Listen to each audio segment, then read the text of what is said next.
آؤ اس رحمت عالم کی کوئی بات کرے۔ الحمدللہ رب العالمین والصلاة والسلام علی حبیبہ محمد وآلہ وصحبہ اجمعین۔ اعوذ باللہ من الشیطان الرجیم، بسم اللہ الرحمن الرحیم۔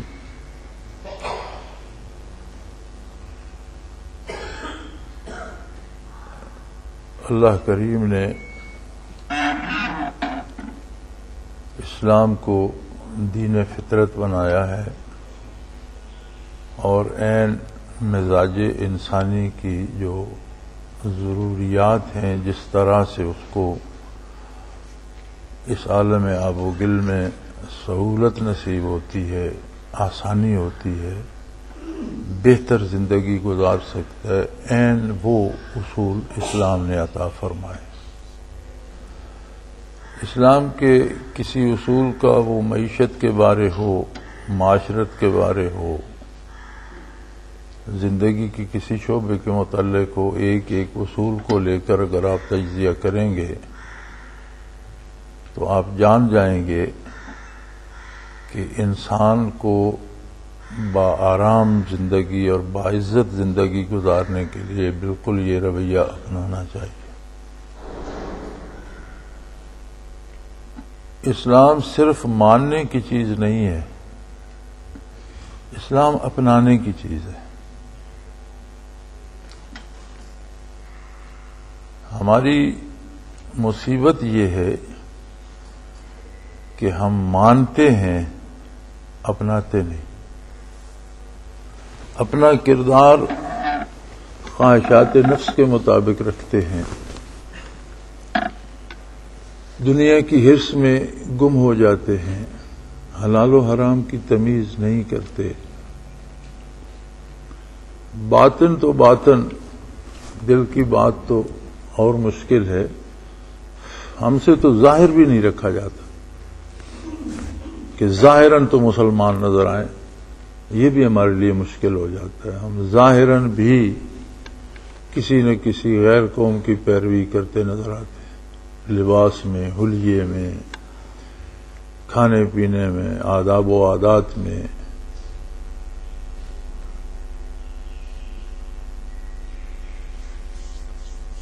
تو کسی کا ایک انگریزی کا ایک مقولہ ہے، اور ٹائمز میں ایک بڑا مزیدار مضمون چھپا تھا، انگلش دا کریزی لینگویج۔ اس نے بہت سی ایسی باتیں جمع کی تھیں جن میں پتہ چلتا ہے کہ یہ عجیب و غریب ہی زبان ہے۔ مثلا سائیکل لکھیں گے تو اس میں دونوں جگہ سی استعمال کریں گے، ایک جگہ سی سین کا آواز دیتی ہے، دوسری جگہ کیاف کا آواز دیتی ہے۔ یہ کون سی تک ہے بھائی؟ کیاف کے لیے کے ہے، وہاں کے لگا دو۔ ایف ہے انگریزی میں، لیکن وہ اکثر جگہ پی ایچ سے ایف کی آواز نکالیں گے اور ایف نہیں لکھیں گے۔ تو بہت سی چیزیں اس مضمون نگار نے اس میں جمع کی تھیں، انگلش دا کریزی لینگویج۔ اب جیسے پریزیڈنٹ کا نام ہی بش ہے، بش کون سی تک ہے، کیا نام ہے، کیا مفہوم ہے اس کا اصل کیا ہے؟ یہ انگریزی کے اس طرح کے بے شمار لطیفے ہیں۔ تو اس میں ایک یہ بھی ہے بلشٹ۔ اب اس کا ترجمہ تو آپ سب کو معلوم ہے، لیکن عرف عام میں وہ کہتے ہیں بکواس ہے، یہ غلط بات ہے۔ تو ہم اس قدر اس میں کھو جاتے ہیں کہ کتنا ایک غیر مناسب سا لفظ ہے، اس سے وہ مراد کچھ بھی لیتے ہوں، لیکن اس کا لفظی ترجمہ تو بیل کا گوبر ہی بنتا ہے۔ لیکن یہاں چونکہ انگریز اس طرح بولتے ہیں تو آپ دیکھیں یہاں کا سارا طبقہ جتنا پڑھا لکھا ہے وہ وہی بولے گا، یہ سوچنے کی تکلیف بھی گوارا نہیں کرتے کہ یہ کیسا ہے۔ یعنی ہم چھوٹی چھوٹی باتیں جو ہیں یہ بڑے بڑے نتائج پیدا کرتی۔ تو ہوتا یہ ہے کہ جب آپ کو آزاد رہنا ہوتا ہے تو کچھ خوش نصیب تو آزاد پیدا ہوتے ہیں، ان کا ملک آزاد ہوتا ہے، ان کی قوم آزاد ہوتی ہے، ان کی فکریں آزاد ہوتی ہیں۔ اکثر انبیاء کرام سرزمین عرب یا اس کے گرد و نواح میں ان کا تذکرہ ملتا ہے۔ قرآن کریم نے جتنے نبیوں کا تذکرہ کیا ہے تقریباً سارے وہیں ملتے ہیں، حالانکہ انبیاء ہر قوم میں، اور قرآن کریم فرماتا ہے ہر بستی میں ہم نے نبی بھی، ہر آبادی میں، ہر ریاست میں، ہر جہاں انسان آباد تھے وہاں نبی بھی ہوئے، لیکن ذکر خیر صرف ان انبیاء اور ان رسولوں کا ملتا ہے جو اس سرزمین پہ آئے۔ دوسری وجوہات کے علاوہ ایک وجہ یہ بھی ہے، اس کی ساری حکمتیں تو اللہ جانے، لیکن ایک حکمت یہ بھی ہے کہ یہ ایک ایسی سرزمین ہے کہ یہ لوگ آزاد منش اور آزاد مزاج رہے ہیں جب سے انسانی تاریخ انسان کے علم میں، تب سے اب تک آپ انہیں پڑھ جائیں تو یہ فکری طور پر، عملی طور پر آزاد لوگ رہے ہیں، حتیٰ کہ کیسر اور کسریٰ جیسی حکومتیں بھی انہیں اپنے زیر سایہ نہیں لے سکیں، اپنی حکومت میں شامل نہیں کر سکیں۔ ایک طرف کیسر بیٹھا تھا، ایک طرف کسریٰ بیٹھا تھا، ان سے طاقتور تھے لیکن عرب کسی کی حکومت میں شامل نہیں تھے، وہ غلامی ان کے مزاج میں نہیں تھی۔ اور رسول اللہ صلی اللہ علیہ وسلم مبعوث ہوئے تو جن لوگوں نے قبول کیا وہ آزاد منش لوگ تھے، جب انہوں نے قبول کیا تو انہوں نے اپنایا اسے، ان پہ کسی غلامی کی چھاپ نہیں تھی۔ ہماری بدقسمتی یہ ہے کہ ہمیں 150 سال کی غلامی کے بعد آزادی ملی، اور وہ آزادی اس کے ہم بڑے جلسے کرتے ہیں اور بڑی جشن مناتے ہیں، لیکن کاش وہ آزادی ہمیں آزاد ہو کر ملتی، ہم مقابلہ کرتے، لڑتے، قابض فوجوں کو مارتے، قابض لوگوں سے جان لڑاتے، خود شہید ہوتے اور انہیں اٹھا کر سمندر میں پھینکتے، پھر ہمیں آزادی کی قدر ہوتی۔ امریکہ کو سیٹل ہوئے کوئی زیادہ عرصہ نہیں ہوا، غالباً کم و بیش 200 سال ہوئے ہوں گے۔ اس سے پہلے تو وہاں بھی وحشت و بربریت ہی تھی، اور امریکہ پر بھی اسی انگریز کا قبضہ تھا۔ انہوں نے لڑ کر آزادی لی، جنگیں ہوئی آزادی کے لیے، لوگ قربان ہوئے، مارا انہیں، مار کر بھگا کر امریکہ سے نکالا۔ اس کا ایک اثر آج بھی امریکہ میں آپ دیکھیں گے کہ انہوں نے زبان سے لے کر لباس تک ہر چیز بدل دی۔ انگریز بڑی فٹ پتلون پہنتے تھے، انہوں نے ایک کھلی سی بیگی سی پتلون بنا لی، اس کے اپوزٹ کر لیا۔ اب جوتا تو سب نے پہننا ہے، لیکن انگریز سیدھا تسمہ باندھتے تھے، انہوں نے کراس کر کے تسمہ باندھا۔ یہ لائٹ کا بٹن آپ سارے برطانیہ میں بھی، یہاں بھی آپ نیچے دباتے ہیں آن ہوتا ہے، امریکہ میں آپ اوپر دبائیں گے تو آن ہوگا۔ اب لائٹ کے بٹن کی کیا اہمیت ہے، یہ بھی انہوں نے بدل دیا کہ انگریز کے خلاف کرنا ہے۔ گیلن برطانیہ میں بھی ہے، امریکہ میں بھی ہے، لیکن مختلف ہے۔ یہ امپیریل گیلن ہے، ان کا اپنا آزاد گیلن ہے، اس کی پیمائش مختلف ہے۔ یعنی بہت سی چھوٹی چھوٹی چیزیں انہوں نے، اسی طرح زبان میں انہوں نے اتنی تبدیلی کی کہ انگریزی کے لہجے برطانیہ میں بالکل مختلف ہیں، امریکہ میں بالکل مختلف ہیں، زبان ایک ہے لیکن انہوں نے سب وہ اسپیلنگ تبدیل کر دی۔ اب یہ کتنے میں وہ ٹی لگاتے ہیں اور بولتے نہیں ہیں، یہ سائلنٹ ہے، انہوں نے کاٹ ہی دی، سائلنٹ ہے تو لکھنے کی کیا ضرورت ہے۔ اب یہ سی ڈبل ایل کول لکھتے ہیں، وہ کے او ایل کول لکھ دیتے ہیں، جو جان چھوٹی۔ تو اس کا جو آزادی کا ایک لازمی اور حتمی نتیجہ یہ ہوتا ہے کہ جس کی غلامی سے آپ آزاد ہوتے ہیں، اس کے آپ سارے کاموں کو اپنے گلے سے اتار پھینکتے ہیں اور اس کے بالکل خلاف ہو جاتے ہیں، اس کے سامنے کھڑے ہو جاتے ہیں کہ تم مختلف ہو، میں مختلف ہوں۔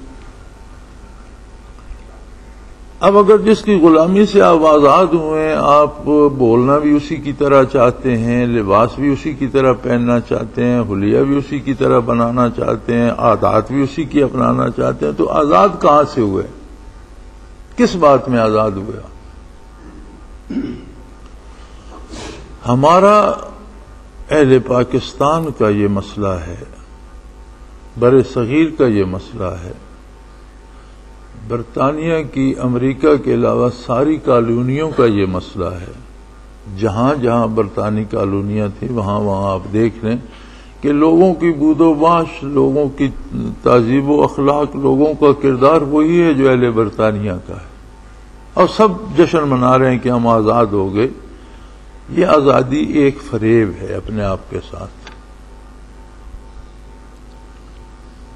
جب ہم خوب وہی رکھتے ہیں، ہم یہ سمجھتے ہیں کہ ہم تو عام آدمی ہیں، بھی ہم نے لباس میں ان کی نقل کر لی تو کیا تیر مارا، لیکن ہمارے ارباب بست و کشاد اپنے سارے فیصلوں میں بھی ان کی نقل کرتے ہیں۔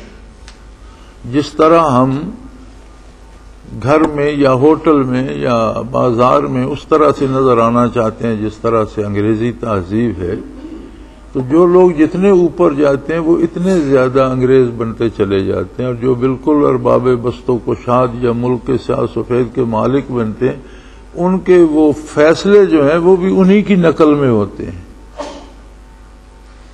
تو ہم 60 سال سے اس کا تجربہ کر رہے ہیں۔ یہ جو غلامی ہے، میرا موضوع سیاسی نہیں ہے، میں دین کی بات کر رہا ہوں۔ یہ جو غلامی ہے یہ اسلام کو اندر گھسنے نہیں دیتی، اسلام غلام ہو کر رہتا ہی نہیں، اسلام کا مزاج غلامی کے خلاف ہے۔ جہاں غلامی آئے گی اسلام وہاں سے اپنے آپ کو نکال۔ اسلام صرف اللہ کی غلامی کا نام ہے، اللہ کے رسول کی غلامی کا نام ہے۔ کسی دوسرے کی غلامی جتنی آئے گی اتنا آپ سمجھیں کہ اسلام اندر سے نکل جائے۔ تو اب ہم دیکھتے ہیں کہ ہمیں نمازیں بھی نصیب ہیں الحمدللہ، روزے بھی رکھتے ہیں، حج بھی کرتے ہیں، لوگ سالانہ ہر سال 2 3 بار عمرے پہ جاتے ہیں، لیکن جب کردار پہ بات آتی ہے تو وہی لوگ سود کھاتے ہیں۔ ہمارے پاس اب تک تو ایک عذر تھا کہ یہ ملک کا نظام ہی سودی ہے، لیکن جب سے بلا سودی بینک بنے، آپ اندازہ کریں کہ مالدار طبقے میں سے کتنے تاجروں نے، کتنے صاحب حیثیت لوگوں نے، کتنے کروڑ پتیوں ارب پتیوں نے اپنا سرمایہ نکال کر بلا سودی بینک میں رکھا ہے۔ ہوگا تو کسی غریب کا ہوگا، کسی تنخواہ دار کا ہوگا، کوئی نام بھی نہیں لیتا۔ کیوں نہیں باز آتے؟ اب تو یہ حل بھی نکال لیا کہ قرآن نے شراب کی برائی بیان کی ہے، ویسے پینے سے منع نہیں کیا، تو برائی انسان سے غلطی کبھی کبھی ہو جاتی ہے، کیا حرج؟ نئے معنی شراب پینے کے لیے قرآن حکیم کو نئے معنی پہنائے جا رہے ہیں۔ تو اسی طرح اگلے دن میں ٹیلی ویژن پہ سن رہا تھا، درس ہو رہا تھا، تو مولانا سے کسی نے سوال کر دیا کہ جناب قرآن میں تو یہ آیت ہے کہ یہود و نصارہ کبھی تمہارے دوست نہیں ہو سکتے، قرآن تو یہ حکم دیتا ہے اور ہم تو بالکل ان کے اندر گھسے ہوئے ہیں۔ تو مولوی صاحب فرما رہے تھے کہ یہ آیت اس وقت کے لیے ہے جب قرآن نازل ہو رہا تھا، یعنی آدھا قرآن تو، اب اگر ایک آیت اس وقت کے لیے تو باقی کس آیت کا کیا اعتبار ہے کہ کون آج کے لیے؟ آپ کوئی بھی آیت کہہ سکتے ہیں جی اس کا وقت گزر گیا، یہ تو اس وقت کے لیے۔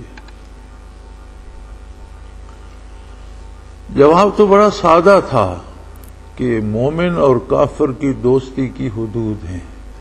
یہ نہیں کہ کافروں کے ساتھ ہم نے ہر وقت برسر پیکار ہی رہنا ہے، جنگ تو اس کے ساتھ ہوگی جو جنگ چاہے گا، جو امن سے رہنا چاہتے ہیں اس کے ساتھ امن سے رہا جا سکتا ہے، لیکن جہاں دین پہ زد پڑتی ہوگی وہ دوستی نہیں ہوگی۔ معاملات دنیا ہوں گے، آپ تجارت کر سکتے ہیں، آپ لین دین کر سکتے ہیں، آپ اس کی عزت کریں، بیمار ہے تو اس کی مدد کریں، نفلی صدقات اس کو دے سکتے ہیں، اس کے بچوں کی دیکھ بھال کریں، اس ضرورت مند ہے اس کی ضرورت پوری کریں، یہ سارا ہو سکتا ہے۔ خرید و فروخت ہو سکتی ہے، آپ اس کے پاس ملازمت کر سکتے ہیں، کافر کے پاس آپ نے اپنے کام کی اجرت لینی ہے، لیکن یہ نہیں ہو سکتا کہ کسی دینی کام پہ سمجھوتا ہو، یہ دوستی نہیں ہوگی۔ بڑا سیدھا سا سادہ سا جواب تھا، لیکن مولانا نے آیت کا حکم منسوخ تو اس وقت کے لیے تھی، اب تو اس کی ضرورت ہی نہیں ہے۔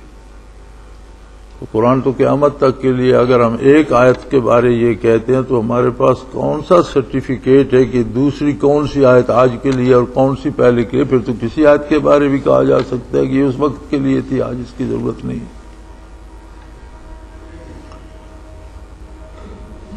تو ہماری کمزوری یہ ہے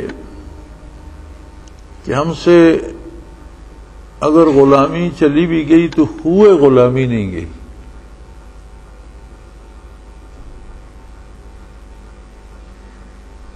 کچھ وہی طریقے، وہی وتیرے، وہی سارا کچھ ہمارے معاشرے میں، ہمارے سرکاری غیر سرکاری امور میں، ذاتی امور میں وہی پائے جاتے ہیں۔ تو اسلام نام ہے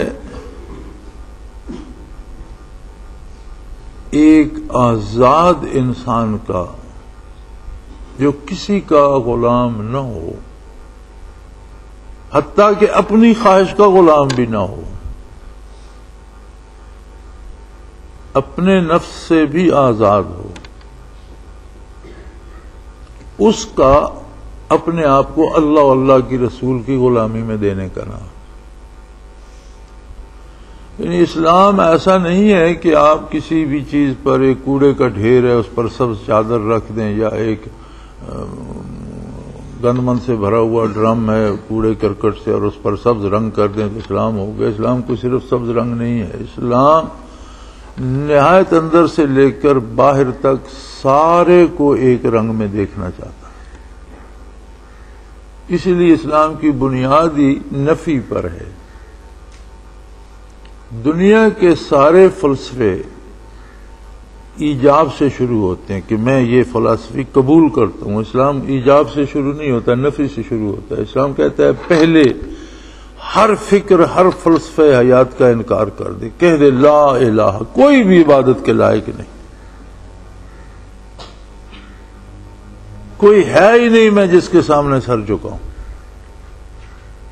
جب ہر طرف سے آزاد ہو جائے گا، اب کیا ہے کہ سوائے اللہ کے الا اللہ، مگر اللہ ایک ایسا ہے جس کے سامنے جو، تو ساری کائنات کی غلامی سے، ہر خواہش کی غلامی سے، ہر فرد کی غلامی سے، ہر رواج کی غلامی سے آزاد ہو کر اللہ کے روبرو ہونے کا نام اسلام ہے۔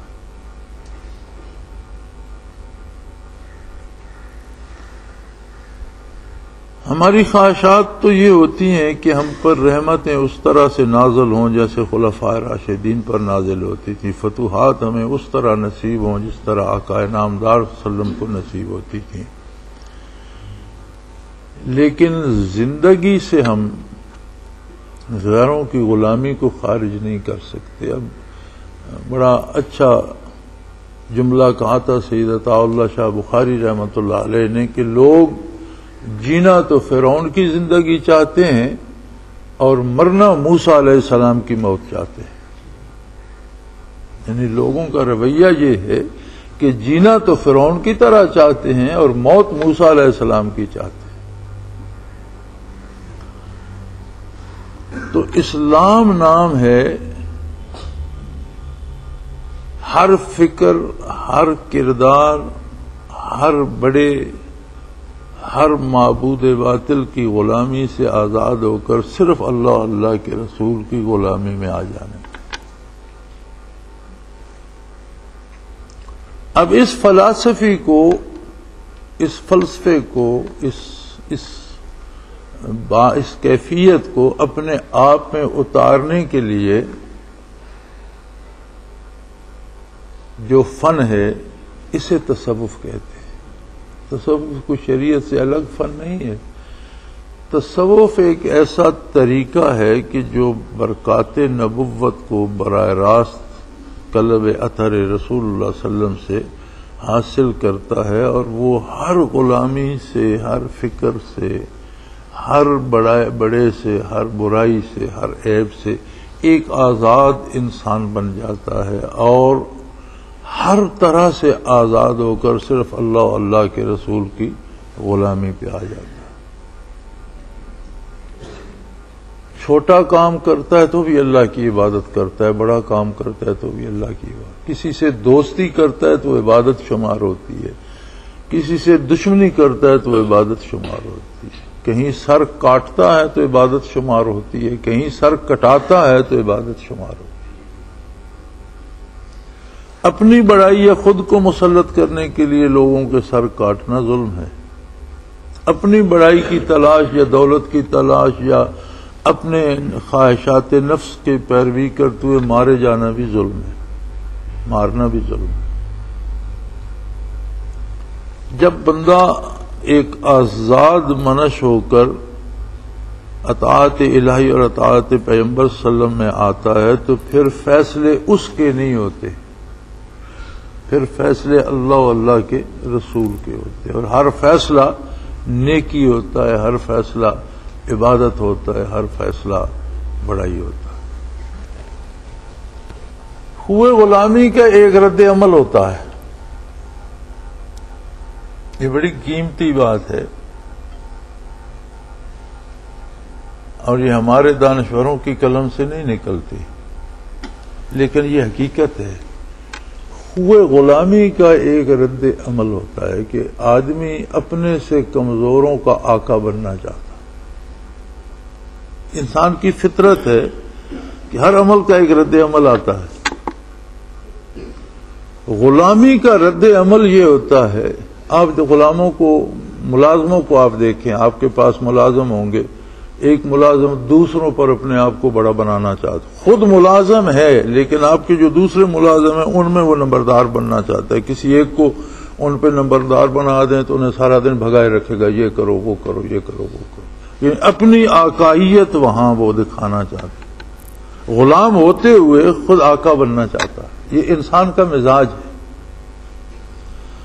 یہ جو ہوئے غلامی ہے یہ ہمیں اپنی آنا میں گرفتار کر دیتی ہے، اور ہم غلام ہوتے ہوئے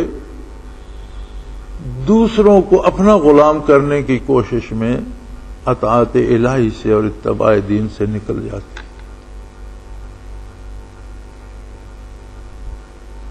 اور یہ بہت بڑا عجیب ایسا نفس کا دھوکہ ہے جس کی سمجھ نہیں آتی، بندہ اس پہ عمل کرتا چلا جاتا ہے، خود کو دوسروں سے بڑا بنانے کی کوشش میں لگا رہتا ہے، دوسروں پہ اپنا حکم چلانے کی کوشش۔ یہ رد عمل ہوتا ہے غلامی کا۔ آزاد آدمی کو کوئی فکر نہیں ہوتی، اس کا آقا صرف اللہ اللہ کا رسول ہے، لہذا وہ کسی کا آقا بننے کا آرزو مند نہیں ہوتا، وہ برابر کی سطح پہ جینا چاہتا ہوتا ہے، دوسروں کو بھی وہ آزاد اور برابر دیکھنا چاہتا ہوتا ہے کہ تم کیوں سر جھکا کے جی رہے، سر اٹھا کے کیوں نہیں جیتے؟ اسے سر جھکا کے جینے والے لوگ پسند نہیں آتے۔ لیکن غلامی کا رد عمل یہ ہوتا ہے کہ وہ جھکے ہوئے سروں کو دیکھنا چاہتا ہے کہ ہر سر میرے سامنے جھکا ہوا ہونا چاہیے۔ تو یہ سب کچھ میں اس لیے عرض کر رہا ہوں کہ ہمارا یہ آنا جانا، یہ مل بیٹھنا، اب دیکھیں ایسا ہوتا ہے کہ دودھ دوا بھی ہے، غذا بھی ہے، لیکن بعض ایسے مزاج بگڑ جاتے ہیں کہ دودھ پینے سے بیمار ہو جاتے ہیں، دودھ پینے سے مر جاتے ہیں، حالانکہ دودھ دوا بھی ہے، دودھ غذا بھی ہے۔ تصوف حیات ہے، آب حیات ہے، لیکن لوگ اس آب حیات سے بھی مر جاتے ہیں۔ وہ جو خوئے غلامی آ رہی ہوتی ہے اس کا رد عمل یہ ہوتا ہے کہ کہیں اپنے آپ کو بڑا ظاہر کریں، پھر اور کہیں نہ صحیح تو چلو 4 صوفیوں میں ہی خود نمبردار بن جائیں، کہیں تو اس غلامی کا رد عمل ہم نکالیں، میں تم سے بہت بہتر ہوں۔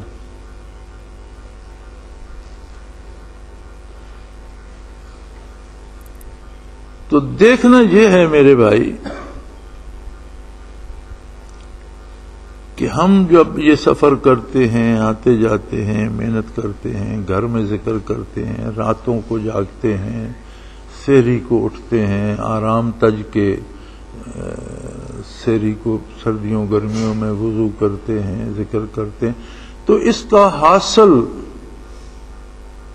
دیکھنا ہے کہ میرا مزاج کتنا آزاد ہے اور میں غیر اللہ کی غلامی سے کتنا چھوٹ چکا ہوں، یا کم از کم اپنے نفس کی غلامی سے تو اپنی جان چھڑا لوں۔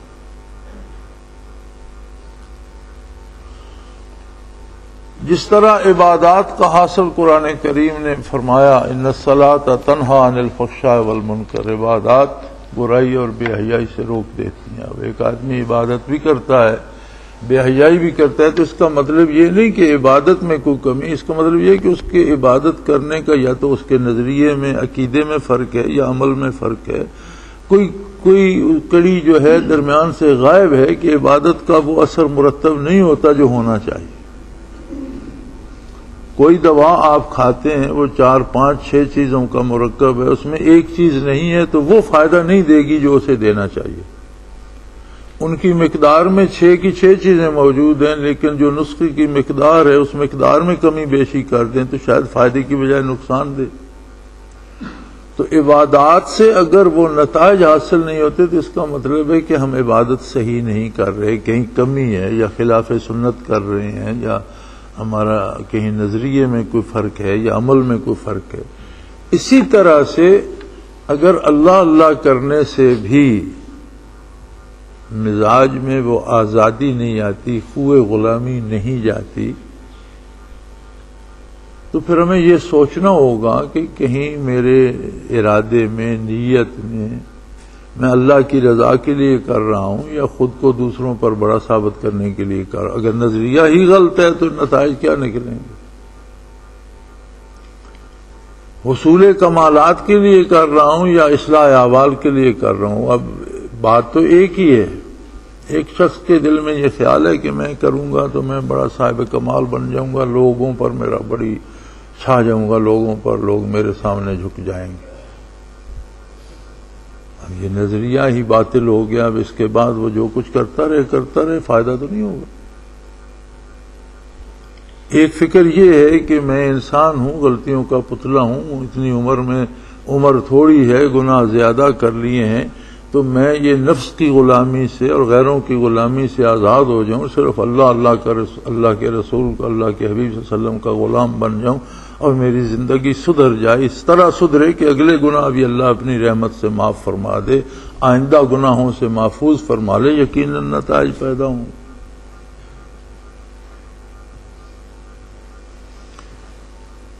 سیدنا فاروق اعظم رضی اللہ تعالی عنہ کا ارشاد ہے کہ اس وقت سے پہلے محاسبہ کرتے رہو جب تمہارا محاسبہ کیا جائے۔ یعنی بہتر یہ ہے کہ آپ کے پاس اب وقت ہے، اپنا محاسبہ دوسروں سے پہلے کرو، اور اس وقت سے پہلے کرو کہ جب زندگی ختم ہو جائے گی اور پھر محاسبہ اللہ کی بارگاہ میں ہوگا، تو اس وقت تبدیلی کرنے کی فرصت نہیں ہوگی۔ آج اگر خود اپنا محاسبہ کرو گے تو جہاں کہیں کمی بیشی ہے آج اس کی اصلاح ہو سکے۔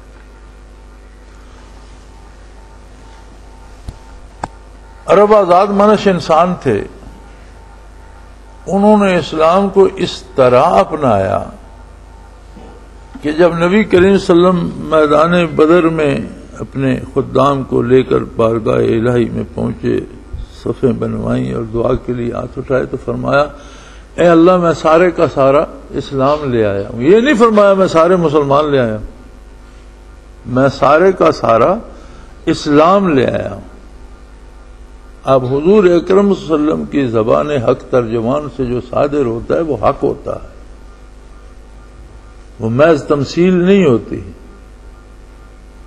وہی معنی مراد ہوتے ہیں جو الفاظ کے معنی ہیں۔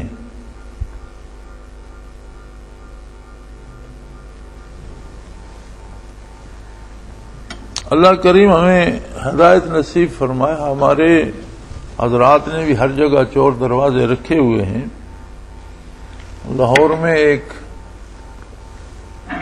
واسا تھا، میں بھی اس میں تھا، بہت سے اخباری حضرات تھے، تو ایک اخباری نمائندے نے یہ سوال کر دیا کہ عہد نبوت میں جو جہاد ہوئے تو جن جنگوں میں خود نبی کریم صلی اللہ علیہ وسلم نے بنفس نفیس شرکت فرمائی انہیں غزوات کہا جاتا ہے۔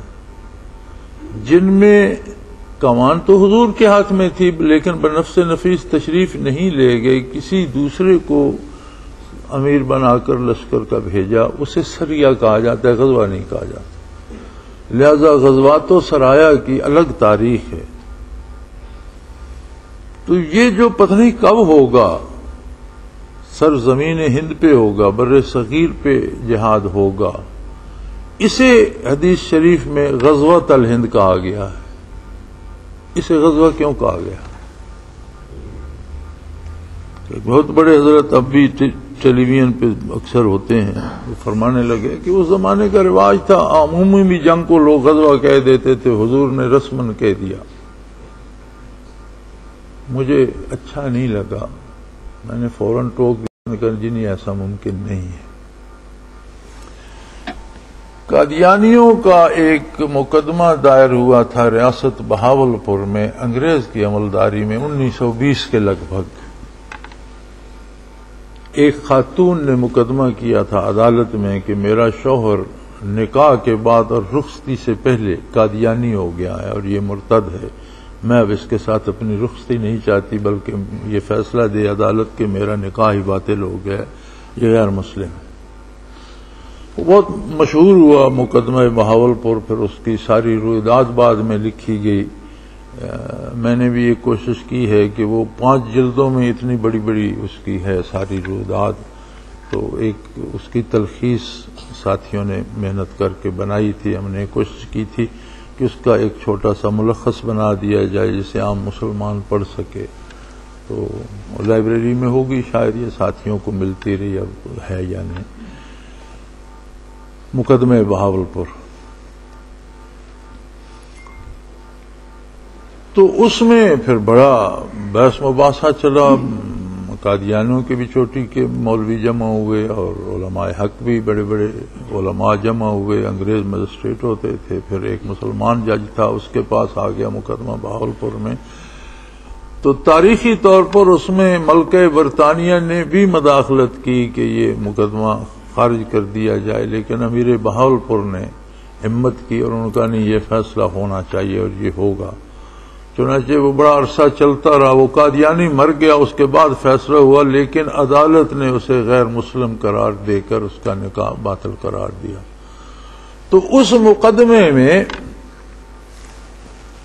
علماء عدالت میں تھے اور بحث یہ چل رہی تھی، مسلمان عالم نے اعتراض کیا قادیانیوں پر کہ مرزا قادیانی نے انگریزی رواج کی پیروی کی ہے اور ساتھ دعوی نبوت اور رسالت بھی ہے، اور نبی اور رسول دوسروں کا پیروکار نہیں ہوتا بلکہ وہ خود ایک راستہ متعین کرتا ہے، لوگ اس کے پیروکار بنتے ہیں۔ قادیانیوں کے ایک مولوی ہوتے تھے، شمس نام تھا ان کا، پڑھے ہوئے تو وہ دیوبند کے تھے، بعد میں مرتد ہو گئے، چونکہ پڑھے لکھے آدمی تھے تو وہ بڑے چوٹی کے مولوی تھے، تو انہوں نے اعتراض کیا کہ نبی کریم صلی اللہ علیہ وسلم نے بھی رواج کی پیروی کی ہے، کہ حضور کے پاس ایک قاصد آیا، سفیر آیا، قاصد آیا کسی ملک کا، اور نبی کریم اس پر بڑے خفا ہوئے اس کی بات سن کر، اور فرمایا کہ قاصدوں کو، سفیروں کو قتل نہیں کیا جاتا ورنہ میں تجھے قتل کرا دیتا۔ تو یہ چونکہ پہلے سے رواج تھا لہذا حضور نے بھی رواج کی پیروی۔ سید انور شاہ کشمیری رحمۃ اللہ تعالی علیہ وہاں موجود تھے، وہ اٹھ کر کھڑے ہو گئے، انہوں نے فرمایا محمد الرسول اللہ صلی اللہ علیہ وسلم اللہ کے آخری نبی اور برحق رسول ہیں۔ رواج تب تک تھا جب تک لوگوں میں تھا، جب حضور نے فرمایا تو وہ شرعی قانون بن گیا۔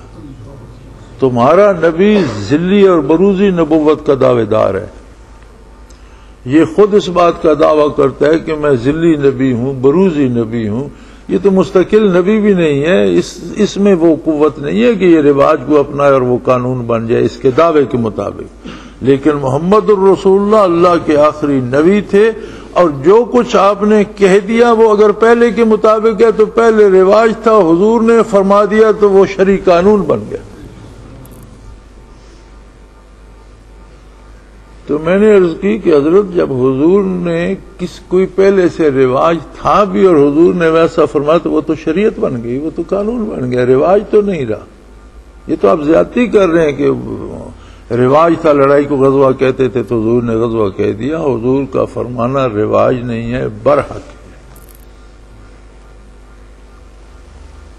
یہ بات یقینی طور پر سمجھ میں آتی ہے کہ جب نبی کریم صلی اللہ علیہ وسلم نے خود اسے غزوہ فرمایا جو مقابلہ بر صغیر میں ہوگا کفر و اسلام کا، تو اس کا معنی یہ ہے کہ حضور کی توجہ تام اس غزوے کو نصیب ہوگی، گویا خود حضور اس میں بنفس نفیس شریک ہیں، جس میں حضور بنفس نفیس شرکت فرماتے تھے۔ جو توجہ اس جہاد کو، اس جنگ کو ملتی تھی، وہ توجہ نبی کریم صلی اللہ علیہ وسلم سے غزوۃ الہند کو نصیب ہو۔ خیر اس پہ وہ بڑے خفا بھی ہوئے، اٹھ کر جانے لگے، میں نے پکڑ کر بٹھایا، جی میری لڑائی ہو جائے گی۔ میں نے کہا آپ اکیلے لڑتے رہیں گے، ہم تو آپ سے لڑیں گے نہیں، بات سچی ضرور کریں گے، اس پہ آپ خفا ہوں یا نہ۔ تو نہیں میں جاتا ہوں، میری لڑائی ہوئی۔ میں نے کہا جی لڑائی تو دو طرف سے ہوتی ہے، تو ہم تو آپ سے لڑیں گے نہیں، تو آپ اکیلے کس سے لڑیں گے، آپ بیٹھے رہیں۔ بلکہ میں نے پھر انہیں عرض کی کہ آپ ہی دعا خاتمے کی فرما دیں، کیونکہ کوئی لڑنا یا کسی کو نیچا دکھانا تو مقصود نہیں تھا۔ میں نے کہا آپ ہم سے بہتر ہیں، ہم سے نیک ہوں گے، ہم سے پڑھے لکھے زیادہ ہوں گے۔ اب ایک بات میں آپ ٹھوکر کھا رہے ہیں تو اس کی نشاندہی کرنا تو فرض ہے، اس سے آپ کا مقابلہ فرض نہیں ہے کہ ہم آپ کا مقابلہ کر رہے ہیں یا آپ کو نیچا دکھانا مقصد نہیں۔ تو میں عرض یہ کر رہا تھا کہ دیکھنا ہمیں یہ ہے کہ وہ کیفیت جو نبی کریم صلی اللہ علیہ وسلم چاہتے ہیں، وہ کیفیت جس کا مطالبہ اللہ کریم کرتا ہے، وہ کیفیت جس کا مقابلہ اسلام کرتا ہے، ہم میں کتنی آئی ہے۔ اگر تو وہ کیفیت کا کوئی شائبہ نصیب ہے تو سارے مقامات ہیں، کیونکہ سب سے بڑا مقام ہی بندگی ہے کہ ہر طرف سے آزاد ہو کر صرف اللہ کی غلامی کی جائے۔ اور بندگی کو اللہ نے عظمت رسالت کی شان ارشاد فرمایا، عبدہ و رسولہ۔ عبدہ صرف اللہ کا بندہ ہے، عبدہ ایک اللہ کا بندہ اور کسی کا بندہ نہیں۔ میرا نبی میرا رسول ہے اور اس سے پہلے وہ صرف میرا بندہ ہے۔ عبدہ، عبد دیگر، عبدہ چیزیں دیگر۔ اب تو سارے ہیں، بندے تو سارے ہیں، عبدہ کی شان ہی الگ ہے۔ اور یہی چیز مطلوب ہے مومن سے کہ وہ صرف اللہ کا غلام ہو جائے، اللہ کا بندہ بن جائے، نبی کریم صلی اللہ علیہ وسلم کا غلام ہو جائے۔ اسلام اب ہم خود دیکھ سکتے ہیں کہ ہمارے اندر کتنا اسلام ہے اور کتنا ہونا چاہیے۔ یہ کوئی اتنی بڑی فلسفی نہیں ہے اور اتنی بڑی جمع تفریق نہیں ہے جس کے لیے کمپیوٹر چاہیے ہو۔ ہمیں اپنے مزاج کا، اپنی عادات کا، اپنے اطوار کا بھی پتہ ہے، اپنے کردار کا بھی پتہ ہے، اور دین حنیف بھی ہمارے سامنے ہے۔ تو میرے بھائی اللہ سب کی محنت برابر کرے،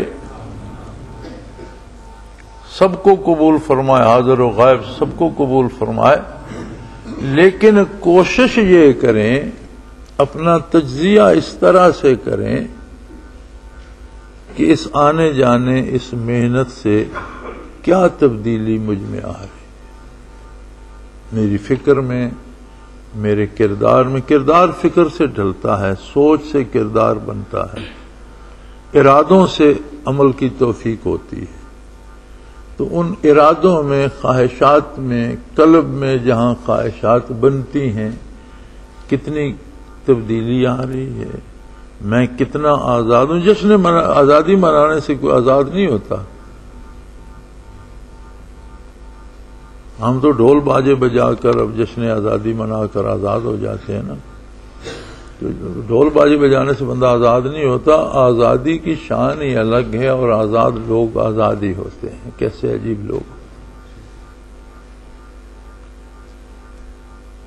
آزادی کا مزہ ہی الگ ہے. نہ موسموں کی گرمی سردی پریشان کرتی ہے، نہ دشمنوں کی دہشت دل پہ آتی ہے، نہ دوستوں سے کوئی فضول توقع باندھی جاتی ہے. آزادی چیز ہی الگ ہے، فضا ہی اور ہے اس کی. اللہ کے سوا کسی کو کچھ سمجھتا ہی نہیں،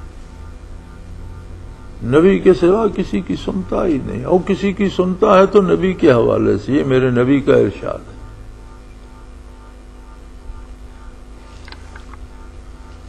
اللہ کریم ہمیں یہ لذت آشنائی نصیب کرے، اپنا تجزیہ کرتے رہا کریں، اپنا امتحان کرتے رہا کریں. صحابہ کرام نے کوئی تقریریں نہیں کی، تبلیغ نہیں کی، لیکن ایسے عجیب لوگ تھے، اس طرح ڈھل گئے اسلام میں کہ وہ مجسم اسلام بن گئے تھے. اور جہاں جاتے تھے وہ لوگ ان کو دیکھ کر ان کا طرز کلام، ان کا اٹھنا بیٹھنا، ان کا ملنا جو تو فطرت انسانی میں آزادی کی طلب ہے. وہ لوگ چاہتے تھے کہ یار ہم تو بھیڑ بکریوں کی طرح جی رہے ہیں، یہ انسانوں کی طرح جی رہے ہیں، ان کے پاس کیا فلسفہ ہے، ہم بھی یہ قبول کریں اور ایسے بن جائیں. تو لوگ فوج در فوج مسلمان ہو جاتے تھے. کسی کو زبردستی مذہب تبدیل کرنے کا نہیں کہا گیا، لیکن انہیں دیکھ کر لوگ مسلمان کہ جینے کا مزہ تو اس طرح ہے جس طرح یہ جی رہے ہیں. اور ہم دین کی طرف دعوتیں دے دے کر تھک جاتے ہیں، کوئی ہماری بات نہیں سنتا، اسے پتہ ہوتا ہے جھوٹ بول رہا ہے، خود اس پہ عمل نہیں کرتا، مجھے کہہ رہا ہے، باتیں بنا رہا ہے، جب وقت آئے گا خود بھی چوری کر لے گا، جھوٹ بول لے گا. کردار اس کا مجھ سے بھی گیا گزرا ہے، باتیں بڑی بڑی سنا رہا ہے، اس لیے کوئی فرق نہیں پڑتا. لوگ سنتے ہیں، تقریریں سنتے ہیں، جلسے سنتے ہیں. آپ تجربے کے طور پر کسی جلسے جمعے کے بعد باہر کھڑے ہو جائیں، کسی آنے والے سے پوچھیں، کہے گا بڑی غضب کی تقریر ہوئی، کیا کہا ہے یہ اسے پتہ نہیں ہوگا. تو جس طرح میوزک سن لیتے ہیں، جس طرح گانا بجانا سن لیتے ہیں، جس طرح ڈرامہ دیکھ لیتے ہیں، اسی طرح مولوی کی تقریر بھی سن کر انجوائے کر لیتے ہیں تھوڑی دیر. اکثر بیٹھے بیٹھے سو لیتے ہیں، اپنا تھوڑی دیر آرام کر لیتے ہیں، اٹھ کے پھر نماز پڑھ لیتے ہیں. تو یہ صرف باتوں میں وہ اثر کیوں نہیں رہا؟ اس لیے کہ وہ باتیں صرف باتیں ہیں، ان کی پشت پہ ہمارا کردار کھڑا ہوا نظر نہیں آتا.